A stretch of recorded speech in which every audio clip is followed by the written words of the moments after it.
Hi, welcome to our third Rural Affinity call. We're just going to give everyone a couple minutes to join in, but we're excited for the conversation today.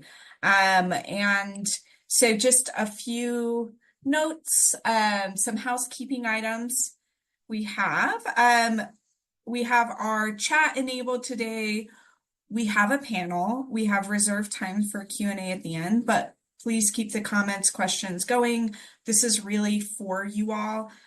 Samantha Foster just posted, but if you have any tech issues, like please reach out to her. But this session is for you to share what's working, ask other rural and small counties what they are trying. So please keep on post those comments in the chat, and you can ask follow-up questions during the panel discussion, and then we'll have that time for Q&A. So we are recording this call and using an AI tool for notes, but there is not a plan to post this publicly. So please, if you have questions or concerns, or you're like, hey, this really isn't working, what are you guys trying? Just know this is a space for you to share and get ideas from each other. And then one final note, if there are any security issues, we're just going to shut down the meeting and we'll contact you separately with a new meeting time. So let's just briefly go over the agenda. So we have some county spotlights. We're joined by panelists from 3 different counties, representing counties who have already implemented, some who haven't, who are gearing up. But we will have that a few just county spotlights, overview of the program, and then move into a panel discussion, and then some Q&A, like I mentioned. So with that, I'd like to turn the time over to Lisa Harrison, who can get us started with what the goal of the rural affinity groups, and introduce us to our panelists today. Lisa? Awesome. Thanks so much, Patricia.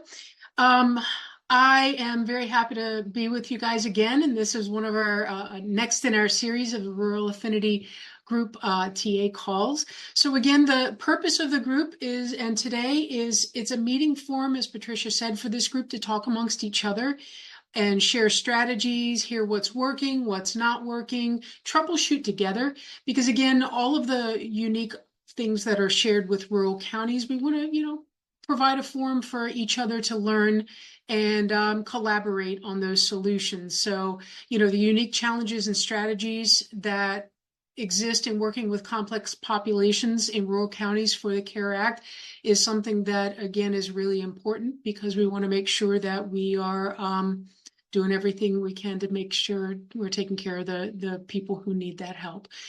So as we get started with the county spotlights, I would like to ask you folks to please drop your name, your county, and your role into the chat. That way folks can kind of, take a look and see who's here and what your roles are. So really appreciate you all doing that, so we can kind of see, see what the group is looking like today. Okay, so as we get started with that, as Patricia said, we're going to start with probably about 5 minutes each to spotlight some counties. So we have our panelists today, Isaac, Tammy, Brock, Joe, and Kristen, representing a variety of counties, Sutter-Yuba, as the combination county, Tuolumne, and Glen. And I do my best to not mispronounce Tuolumne. So if I have, please forgive me. And I look for any correction you would like to offer. So we'll start with our county spotlight to share some of the innovative solutions, challenges, and lessons learned from folks who have either already implemented CARE Act, or for those who are beginning that process and gearing up for implementation in December.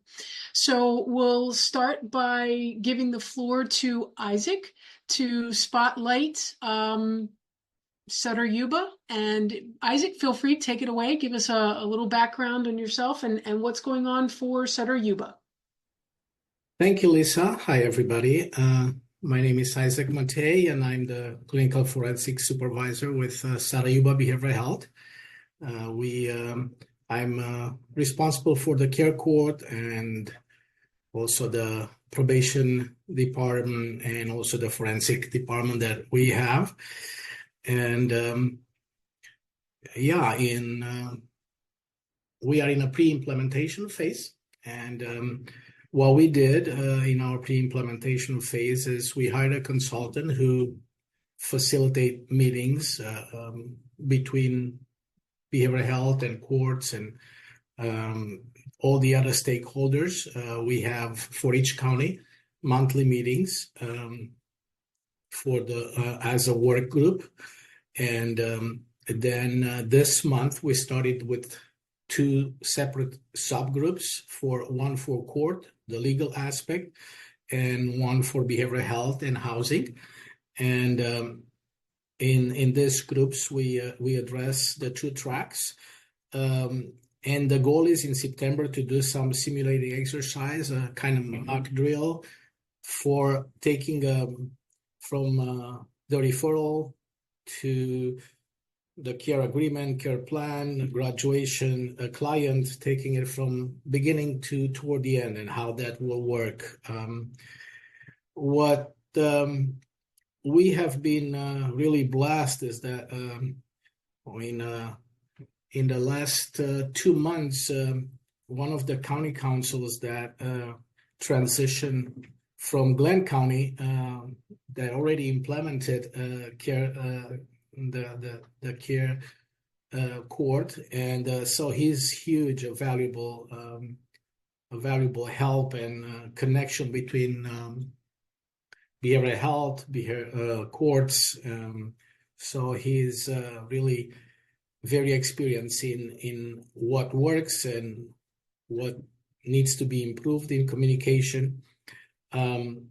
Also in our communication, I think one of the most valuable thing that I experienced since our first rural affinity group that we had, I started meeting with our liaison from HMA, and it happens to be Lisa. So Lisa, you've been a huge help in a communication, connecting with specialists in data, connecting me with people that have experience and can come alongside. So I think I would encourage if you haven't connected with your liaison, that's a huge help for us. So that's a little bit about us, communication, and yeah, we still try to buy in a little bit of to be efficient with the court aspect, but our county council, like I said, it's a huge help. So thank you. Awesome. Thanks so much, Isaac. Really appreciate it. And now we'll turn it over to our friends from Tuolumne County for a spotlight on their programs and how things have been going. Thank you, Lisa. My name is Tammy Mariscal. I'm the Behavioral Health Director here in Tuolumne County.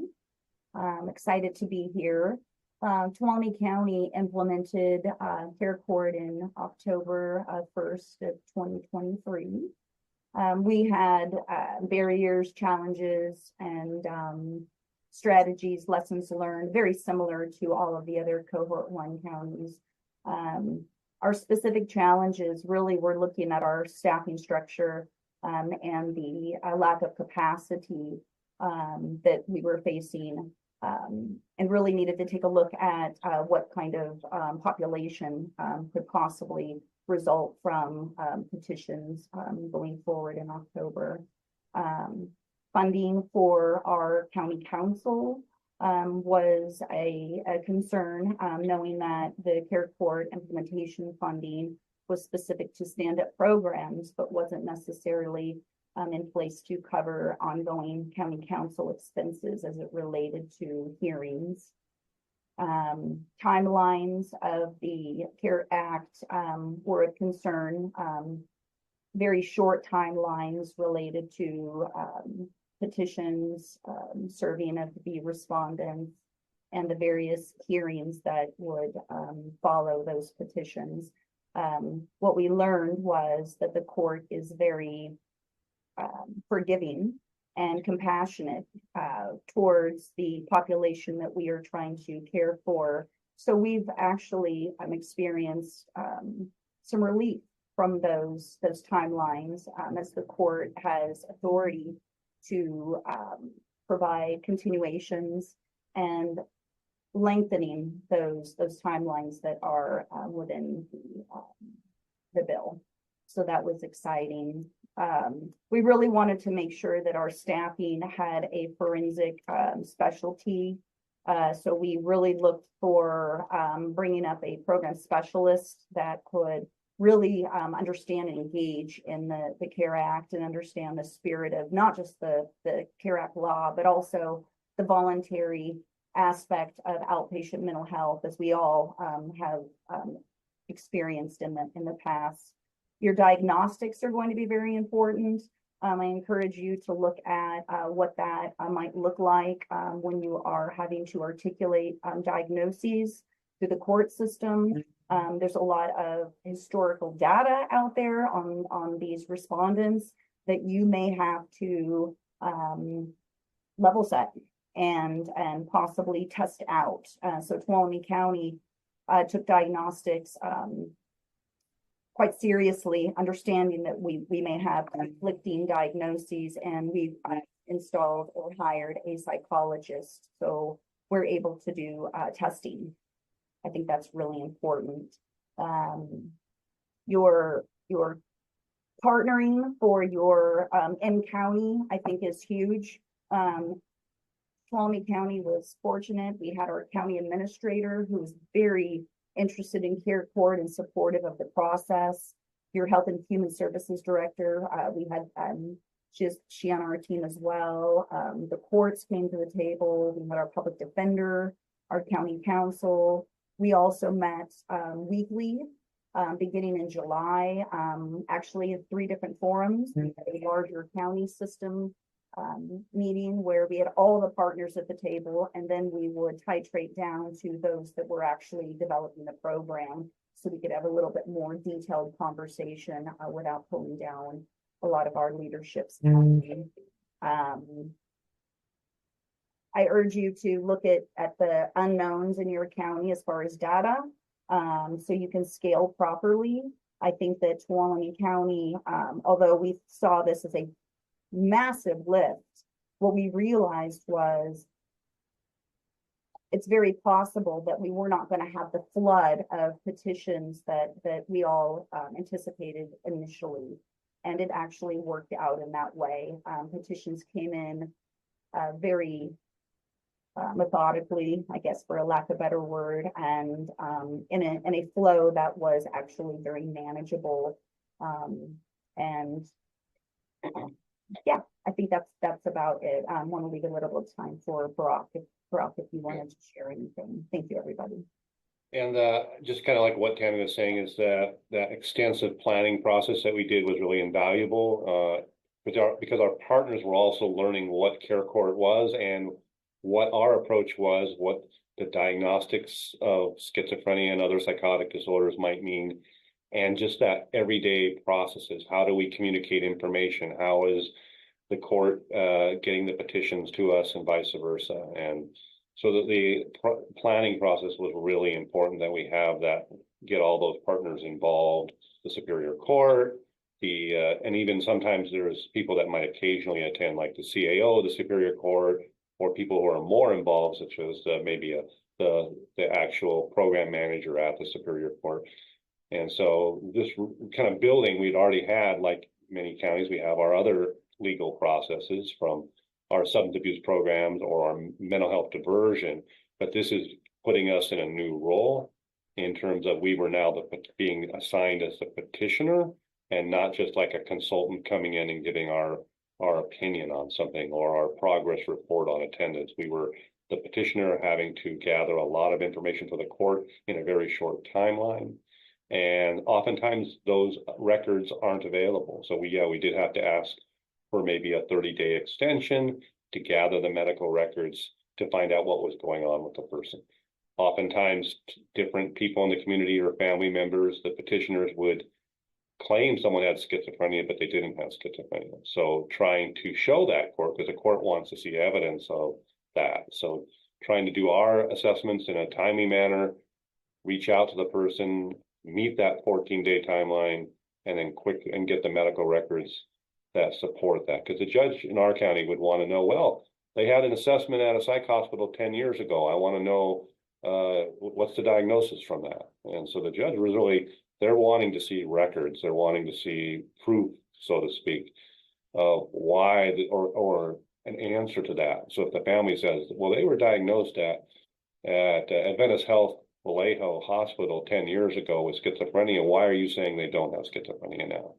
Or why do you say they do have schizophrenia now? So really trying to help the court understand that, and understand that sometimes you might have a snapshot of a diagnosis based on one encounter, and that may not be the more permanent diagnosis, or that the fact that diagnoses are fluid, that diagnoses may change depending on the symptom profile. So, but really the biggest thing I think Tammy also alluded to was that getting the right staff in place. So having the forensic program specialist, the psychologist to help us with the assessments, and then the case management staff who are experienced with homeless persons, working with homeless persons, to really be able to engage them and go out there and do the direct work and get them and try to get those persons to court. Because you have homeless people who do not trust authority and do not want to be part of this process, and you're trying to do an engagement process and convince them to participate and help address their homelessness. So that's all I have. Awesome. Great, Tammy, Brock, thank you so much. That was a lot of great information about your experiences as a cohort 1 implementer. Okay, so for the last county spotlight, before we get to the rest of our time today, we're going to, I'll turn it over to Glenn County, to Kristen and Joe. Good morning, everyone. I'm Joe Hallett, Behavioral Health Director in Glenn County. And I have Kristen, if you want to introduce yourself too. Hi, everybody. I'm Kristen Doyle, Program Manager of Adult Services here at Glenn County. So yeah, I guess just probably similar to a lot of small counties, what I pointed out in our overview is that just the ton of collaboration we did to implement this from day one. We got everybody we could think of that might touch this program in some way together bi-weekly as we were planning, especially because, you know, being a pilot county and having no clue what this would look like at all or anything to borrow from at that point. And luckily we had a really supportive team that representation from every single aspect of the program got together. And then, you know, as we're almost a year in October, it'll be a year. And we've realized the need for the program wasn't as great as we had projected when we started. So that was one of the lessons learned over the years. And you know, and I think being a small county, you'll probably have the same experience too, that you tend to, you know, often who's in your county and who might, you know, who's already engaged in services or not quite. And so when we have like community partners or those kinds of things suggest someone for care, it's like, oh yeah, that person's been adequately served or whatever the case might be. And not that we don't get, you know, we're on the I-5 corridor and we get some people we don't know in the county occasionally, but by and large, we were kind of looking at crisis and stuff, and the way we generated our numbers, we were trying to overestimate so that we wouldn't be, you know, caught underfunded and moving forward. But we haven't had a significant participation in the program yet. And then just some of our challenges. So like Isaac mentioned, we've had some turnover in our key staff, one being our county counsel, who is a great partner in it. We have a different public defender from when we started. We have, who else, Kristen? There was quite a few. Just some of our staff. And so I think it's important if you try to implement with who's going to be in the program and the people who are going to be there, it's hard to retrain people. And that's where we're at now. We have partners who have changed or left, changed roles, et cetera, and people on our team as well. And it's really hard to retrain and go over this with a lot of new people. So if you can know who's going to do this, start with them and continue with them. Yeah, changing our court CEO, changing the supervisor of the program. Yes, We're kind of in a mode of reteaching everybody this starting over. very complex program that it is. But one of the strategies we had for that is just we restarted. We thought because we had met bi-weekly for a year to get this thing off the ground. And so we thought, all right, it's ready. We're launched. Let's cut back on the meetings for now. And then we realized there was little things, issues that would arise. And so we said, okay, let's at least meet quarterly and talk through these things. And then also now have some separate educational meetings with some of the partners that are brand new to it also. Like a good example, we all throughout our judges have been great partners, but then our very first petition, they're like, no, this doesn't, this isn't sufficient. I forget how they put it to us, but it wasn't sufficient for them to try to rule on, even if it met prima facie. So we had to go back. It's like, wait a minute, we talked through this. So, things like that come up along the way and we sort through it. And actually, an interesting thing in our county is we've not gotten outside referrals. So it's really been behavioral health initiating. But we did ask community to funnel to us because there is a lot of information that's required on the petitions that a lot of individuals don't have. So even if it's a family member or loved one or somebody involved in the care or around that person, they're not going to have documents of their mental health and diagnoses and all the things that you need. So if the person's funneled to us, we can know if they're involved in our services or not, if this is the right place to look at care act for them, or if there's a different program or other services, and to see if they meet criteria. Diagnosis is what's mentioned by Tammy.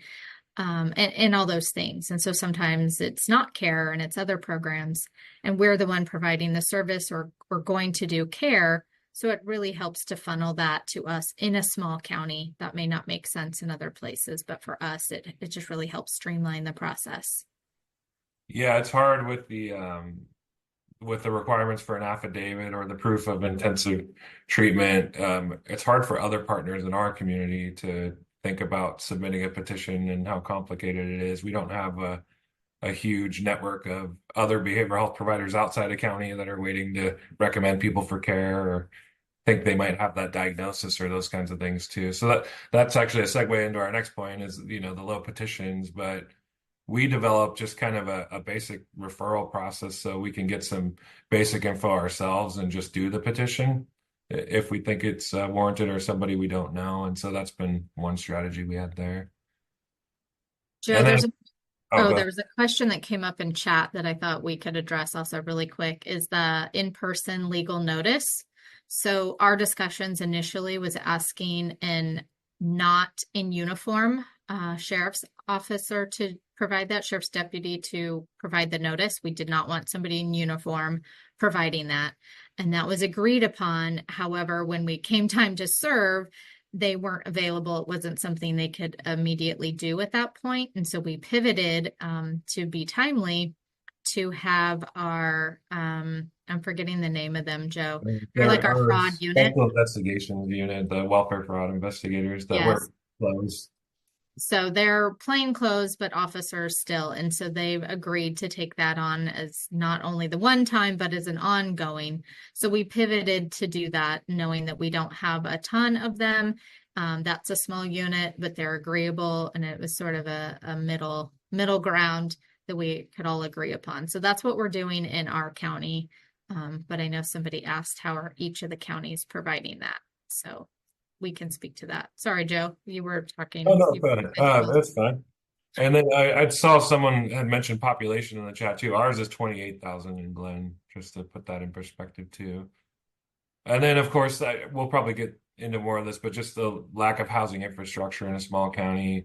I mean, Glen, we face issues of even when we've had projects like No Place Like Home, it fell flat. Just we get kind of landlocked, and then trying to get an agreed upon place to build. Like when the only suitable sites we had found when we did go for No Place Like Home were out in the middle of nowhere with no infrastructure to them or access to services. And so we have a lot of farmland around and the national forests and things like that. So we tend to get landlocked into the little cities, and then expanding is always a challenge, but it's definitely something that we look we look to resolve as strategies. We wrote infrastructure into our most recent bridge housing round 3, which was funded, luckily. So that'll give us some more options.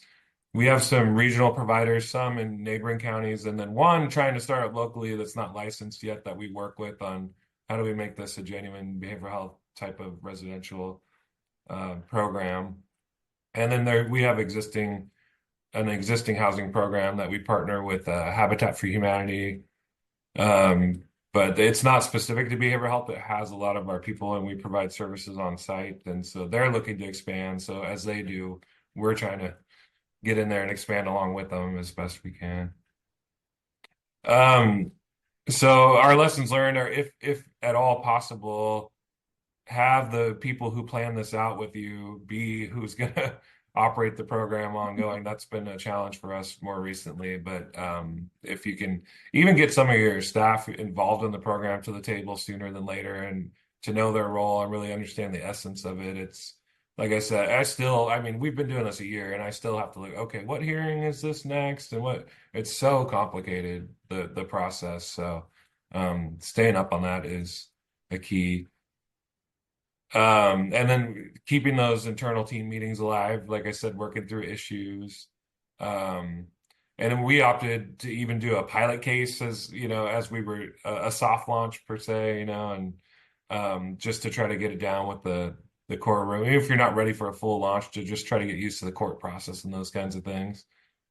And then we're realizing more now, we had done quite a bit of outreach to the public at first, and we were on the news, and we go to the city councils and Rotary Club and all these community events and table and try to get the word out, put a link on our county homepage website and all kinds of stuff. But we're realizing that just needs to be continuous. There's still misinformation out there and lack of awareness. And HMA was great in developing a communications toolkit, and we're looking to that to use social media more often and get some posts out there. And like, I know probably not a ton of people always come to our county website, and we'll probably find more folks mention Glenn County in the rants and raves page or something on social media. So getting the word out there is what we're finding to be more helpful. Fantastic. Really appreciate that. Thank you, Joe and Kristen and Brock, Tammy, Isaac. Very valuable information, getting a spotlight on what's happening in your counties thus far. So we're going to take this now to the next section, where we're going to have some panel discussions around a couple of different topics around communication, housing, and staffing. And again, we've touched on some of those kinds of things as part of the county spotlight and introduction. But if we want to dig a little deeper on some specific questions and things like that, we'll have the opportunity to do so. And don't forget that we do have the Q&A session at the end, where we can start to entertain, other aspects of these questions, deeper dives, or other questions that may come up in general that, if they're not related to these topics, that's fine. We're here to answer and do as much as we can. All right. So we'll move forward and getting started with our discussion topic around communication. And the CARE Act implementation requires, I think, a lot of internal planning and planning with community stakeholders and other partners. And that foundation of communication is key. So for this particular panel discussion topic, let's talk about some of these questions that we have here about, what's been successful, what have you learned, and we'll go from there. So I wanted to spotlight Isaac first, because Isaac, you're in a really unique situation in the fact that you have two counties that are, intertwined with this whole process. You've got two courts. And I would like for you to tell us a little bit more about what you have learned thus far about communication between the courts, behavioral health. What have you found to be successful? What are some other things that you're looking to do as you continue towards implementation? Yes, Lisa, thank you. What we did, the consultant that we hired was really helpful in facilitating meetings between behavioral health court and on our regular meeting, monthly meeting for each county, they are either court CEO or part of the county council that are represented. So it's they are involved in, and we try to make as much a collaborative process as possible. So they are involved in discussions, and sometimes they are not able to do it in person, and we do it via Teams. But that's really helpful. And like I said before, having the county council from Glen, that was really a blessing in connecting. He knows. He used to be in our counties here years back, and now that he returned, he knows the public defenders, the judges, and he is such a good liaison between the two counties, and we are so fortunate to have him as part of the team with his all knowledge and from already implementing with Glenn County. So thank you, Christina and Joe, for that. And sure, it's also sometimes not easy because from the court aspect is, it's another thing that to do. And we already have behavioral court running. We already have some other aspects. And what's this different? How can you, if it's a voluntarily a civil court process, how would you get a clients involved? So that's a little bit of, we need to boost up a little bit and of the buy-in from the court and everybody else. But I think the two aspects were crucial: the consultant and the county council that we have. So Appreciate that. Awesome.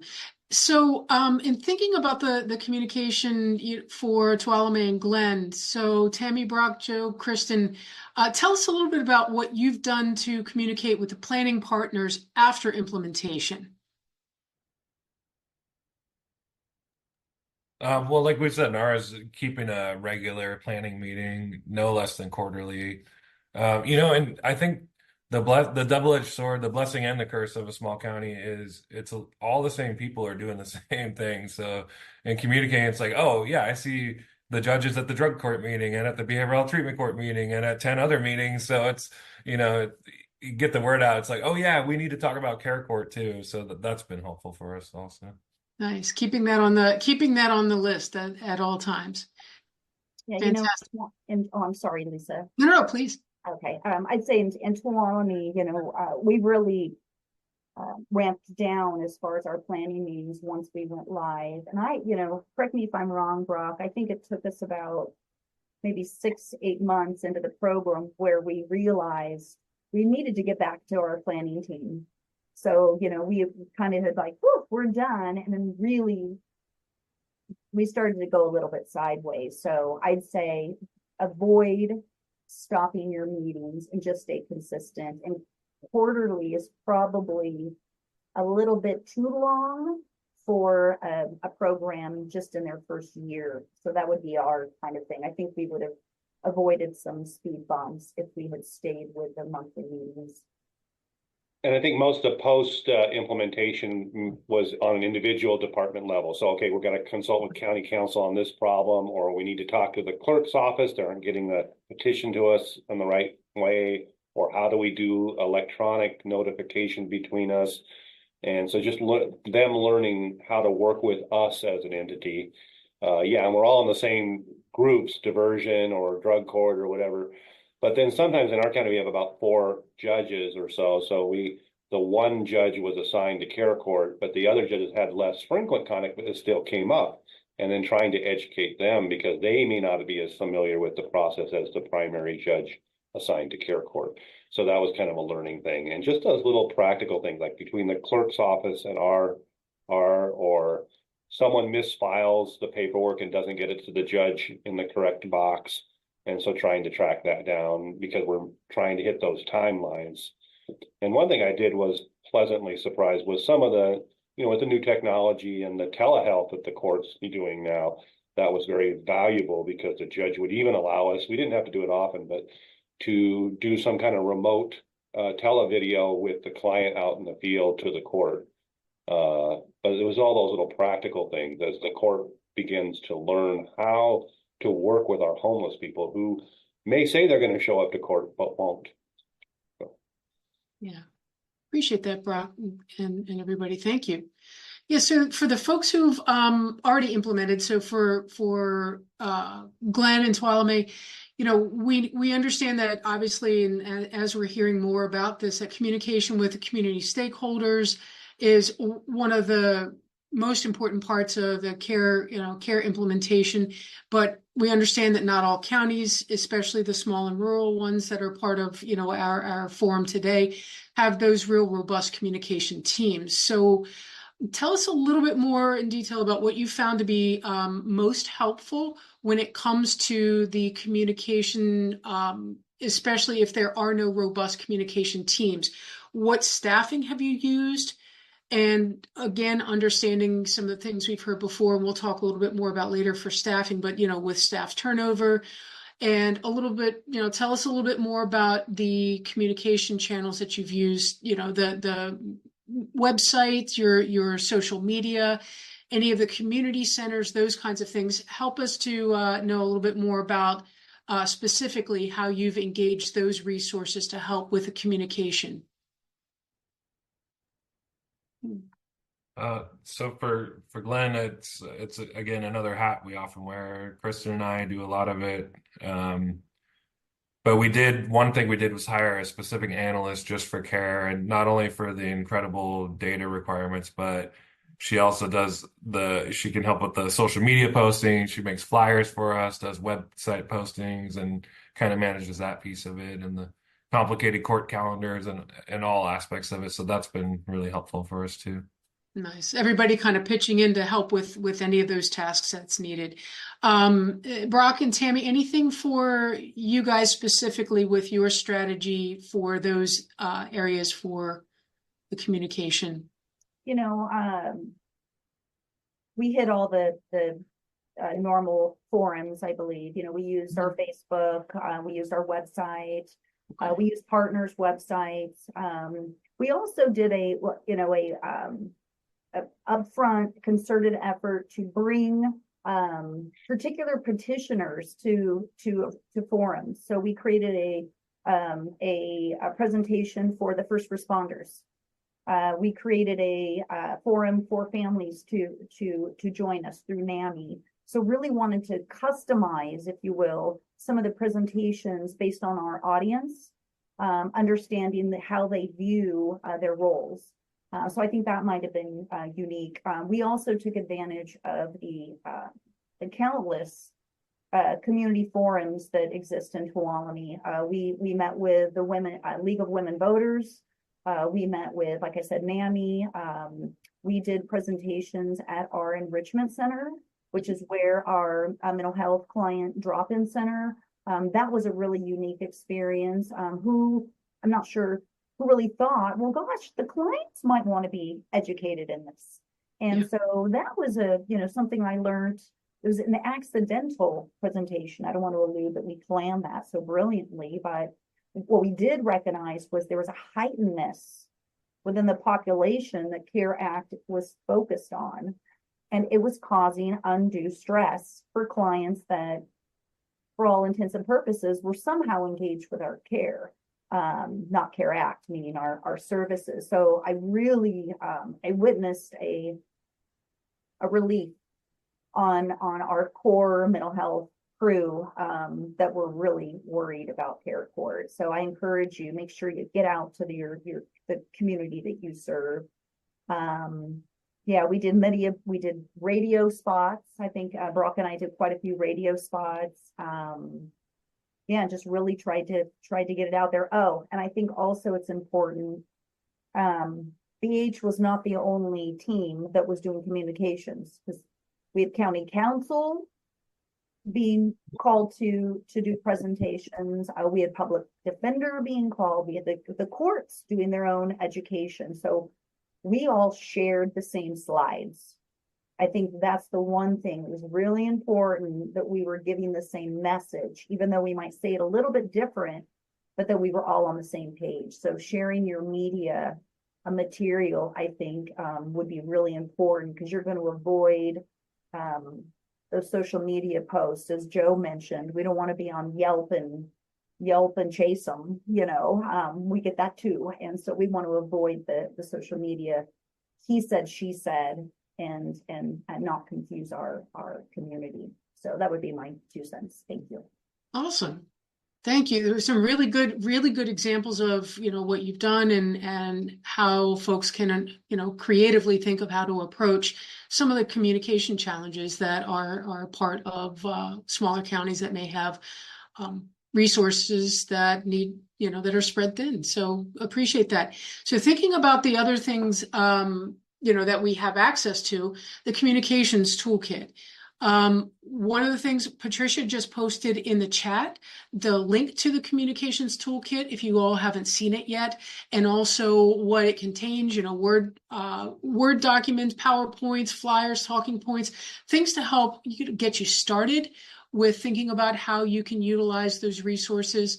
And also, if you wanted to see what others have done with their websites in helping with any communications, again, Patricia has put that link in there. So I'm going to open it up to our panelists to say, if you've used the communications toolkit, how have you used it?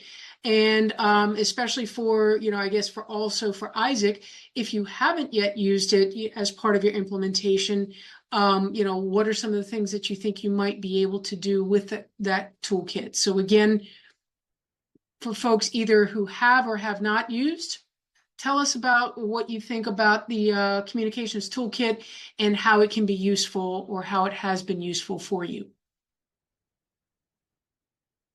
Just open that up to everybody. So if anybody wants to jump in, feel free.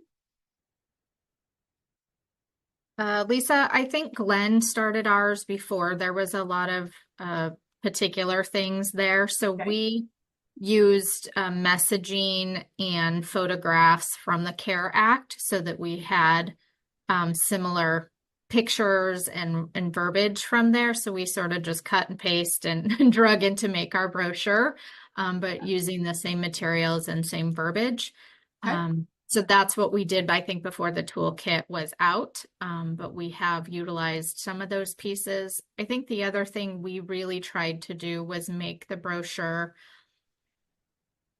easy for clients to read. So this is for people in the community who always have questions and don't always understand mental health terms and what we do and the differences, but also making sure that somebody who could read it, it was very clear language. And so we took a look at that and tried to change that up while maximizing a trifold and put in as much information also as you can. Awesome. Great. Thank you, Kristen. So, I was just took a look at the time. So in the interest of moving things forward, again, we'll put in another plug for the comms toolkit. Please take a look, see how that can apply to your county and your needs. And again, don't hesitate to reach out to your HMA liaison if you need any additional help with that or with the comms toolkit. So moving forward to our next topic, to stay on track, we're going to talk a little bit about housing.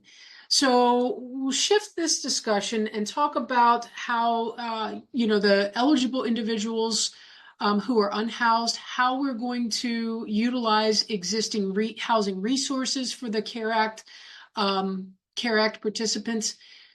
Because again, the focus of the work in the CARE Act and the statute is also on securing, stable housing for the respondents.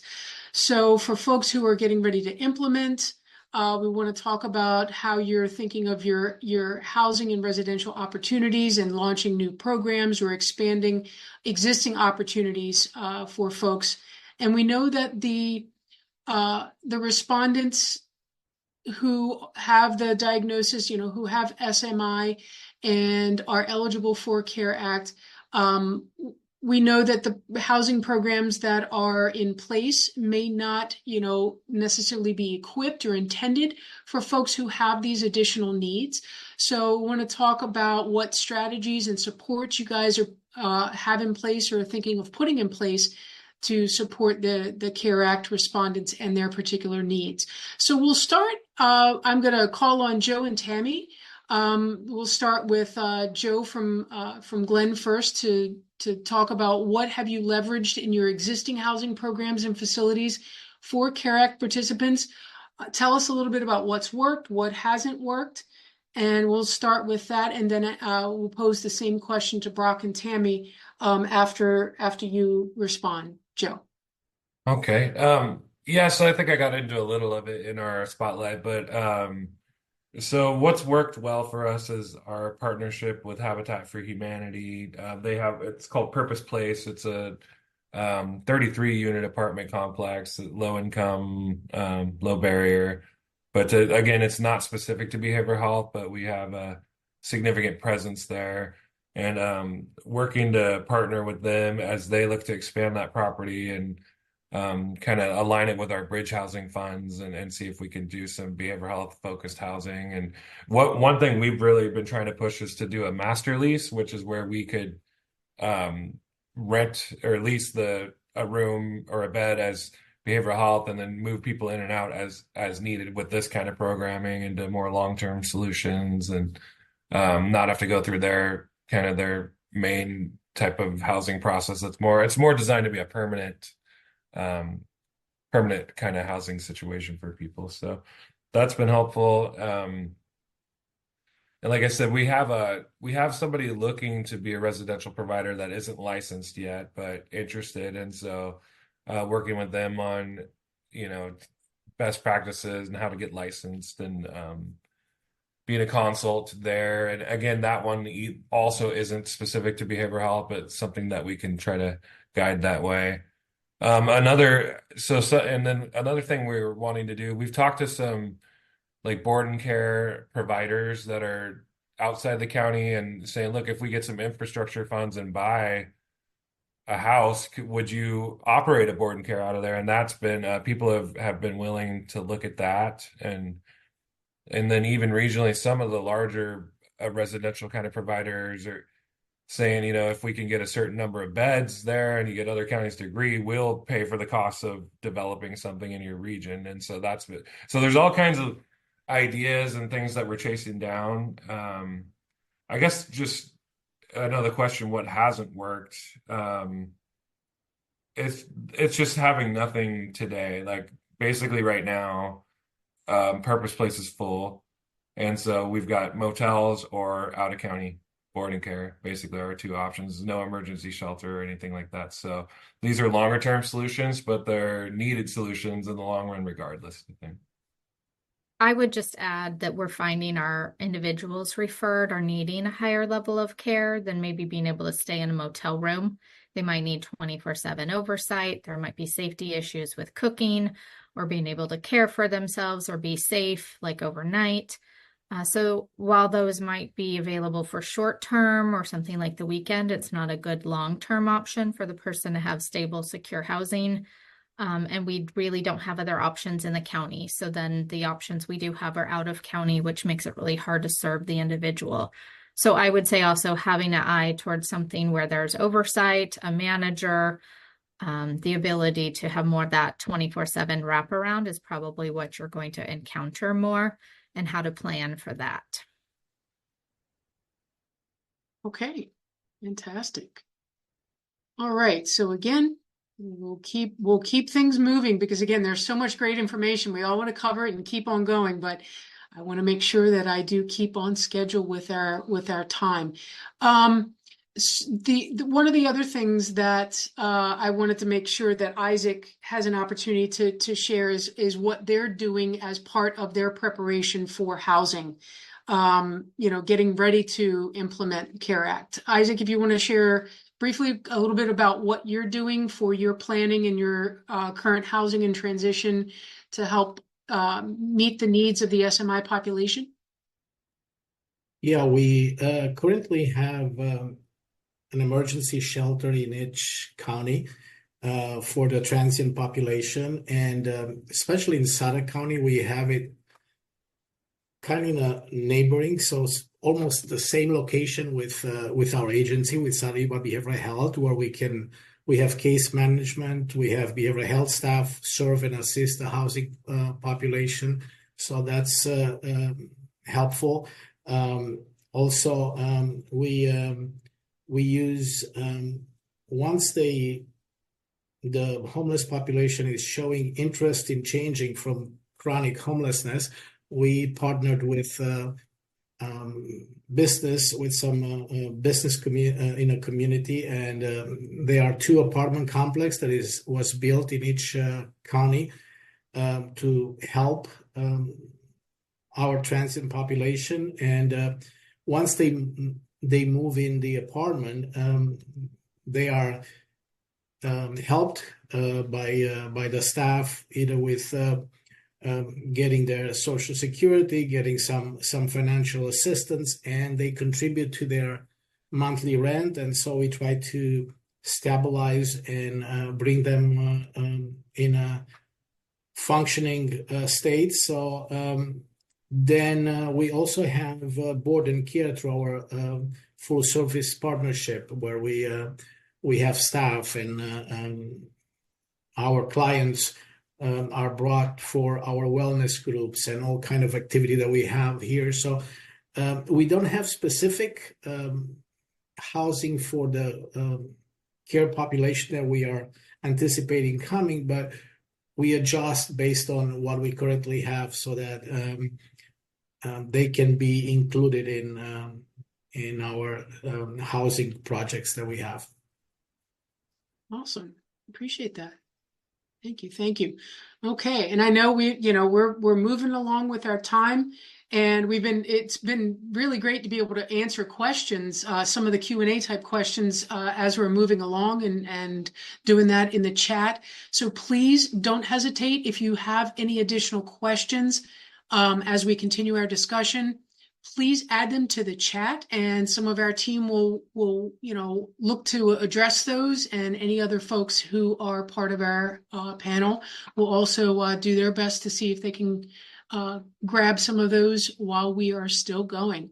So let's move forward again to our next topic of staffing. And one of the challenges, of course, for rural counties is having the right staff to meet the needs for the CARE Act implementation and for the the ongoing offering of the CARE Act itself and its needs. So what have you guys, and then pose this to everybody, what have you guys done to meet the needs of the CARE Act and care populations to make sure you can provide the support for what is needed here? Because again, it sounds like we've had folks that have done some very creative work to make sure that staff have been available to meet the needs. So open it up to everybody. What are the challenges and solutions that you have found to have the right teams for the CARE Act implementation? Well, in Tuolumne, we through the planning process, we really targeted what positions we wanted to hire, and we were able to mostly internally get that to happen. We had to be flexible because we realized that, for example, like I posted, is we put a legal aid in our budget, but then we didn't need a full-time person to do SIRS and to coordinate court appointments.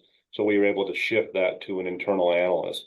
But like someone else had posted, we really relied on our current QI team for data and the care court data submission process. So we already had a robust QI team. We relied on our full service partnership team to do the day-to-day case management.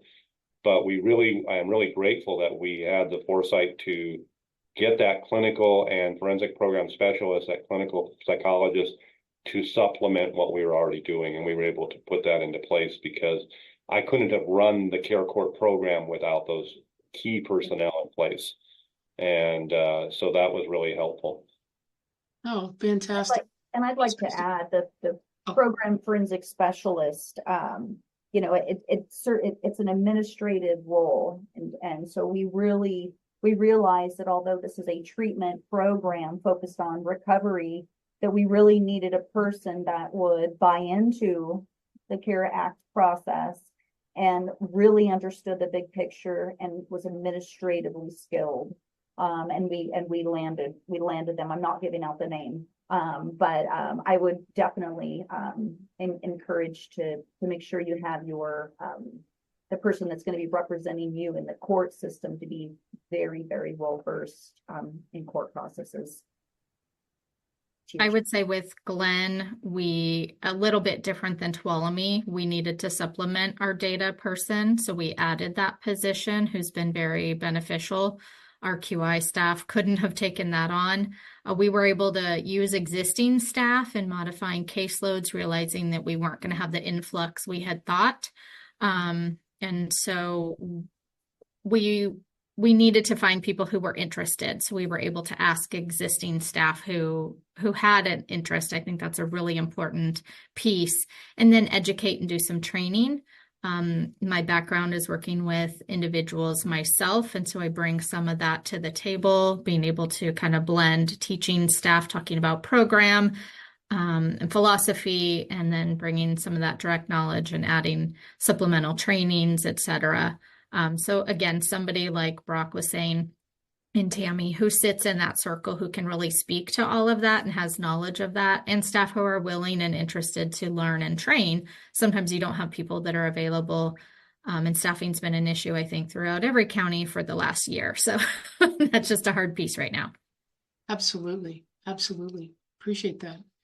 All right. We're getting close to the end of our time today, but no, that's really valuable because again, just, creatively working through these challenges that the rural counties have been dealing with, and hearing your experiences is exceptionally valuable, and we appreciate that. And again, we encourage the conversation to continue even beyond this, outside of this forum, connecting with each other, sharing ideas, because again, that's what we're all here to do, is ultimately do the best we possibly can to support the, the CARE Act, the respondents, and the needs within our communities. So with that, I know we've got 2 minutes left.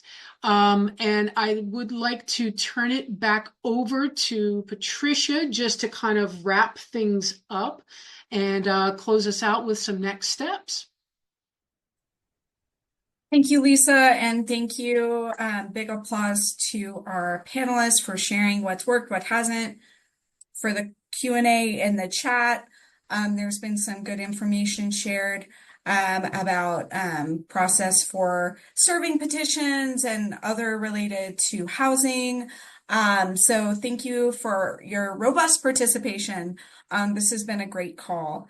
If you have questions or concerns or anything, you can reach out to your HMA liaison or through our email address. There is really no wrong door. So if you're looking for something, we can point you in the right direction. And yeah, take the evaluation after this call. It'll pop up and list any other additional questions so we can try to track those down for you. So thanks again for everyone's willingness to share what's working and what's been challenging and how you're working through it. So thanks again. Thanks, everybody.